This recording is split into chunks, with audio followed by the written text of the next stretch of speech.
Hey Ryker family, how you doing? I have been working with the help of my loving husband in replacing the halogen lights for LED lights. This brand, the Beam Tech, was recommended through a different video, a different site, and I want to let you know it was a pain in the butt to put these in. The base of them has like this much extra to deal with than the other brands.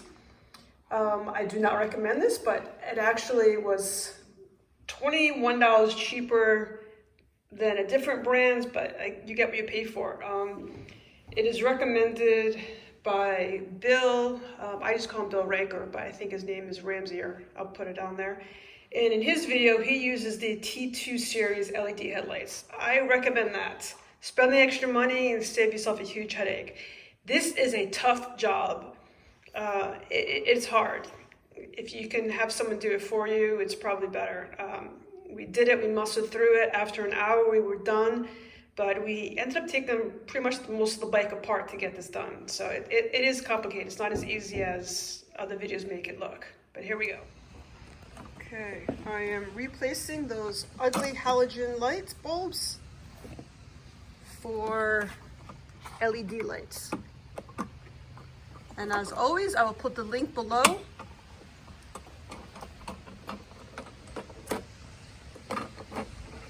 It's a little bit confusing to watch, to do. Boom, the old lights. Ah, shit, that's hot. Sorry for swearing, y'all. But I was riding first, and then and then I did it, so it's hot. My husband is helping me with this video. I like to do it all myself, but he's a little more mechanically inclined than I am. So I already did, or he already did the other bulb, and it looks fantastic.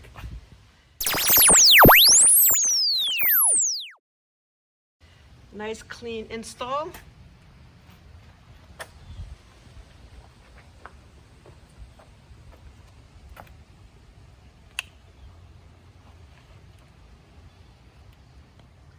I'm going to put the link below to Bill's tutorial because he actually does it step by step in a much cleaner directions, much nicer detailed instructions.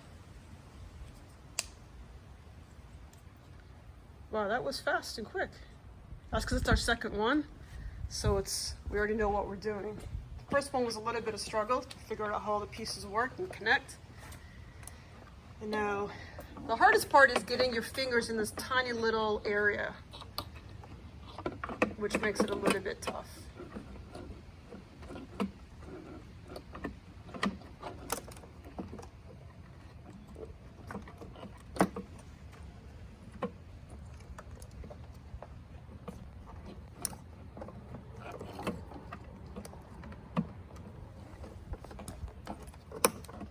So it's kind of like Tetris. You got to put the pieces together, and you'll hear them kind of fall into place. And then it's just plug and play after that. There's no cutting or splicing of wires. You're actually just plugging it in.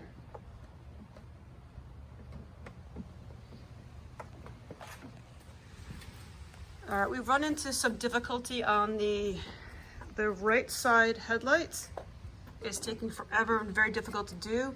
And the reason why is because this huge wire coming through is not on the other side, which makes it very difficult and very limited space to get the new light in. So this hose is in the way, and so we're going to actually have to take the whole headlight off, which I think is just taking this bolt out and just pulling it right out. All right, so we had to end up taking off the entire front section of the bike to replace this right headlight because it was so hard to get to. So there are 3 screws to take off. 1, 2, and then the third one in here under the tape. And that's how you remove the headlight, is removing those 3 screws. Yeah, Jace? Mm-hmm. Not easy. This project has been going on now for almost an hour. It's supposed to be a plug and play and walk away, but somehow it's taken forever. So the bulb choice. I think we just chose the wrong bulb choice. So I'm going to put the bulb down below what I chose, but don't buy that bulb. And then I'll put a link for the bulb you should buy that has a smaller area. After about an hour of fiddling, we are done. And this is the brand that I used, and they look phenomenal. Would I use this brand again? No, it was just too cumbersome in size. In this case, size does matter. Smaller the better. You'll be happy to hear that, boys. So I am going to put a link of the light bulb I would recommend. It's $20 more than this one, but worth every penny. Bye, and as always, ride safe.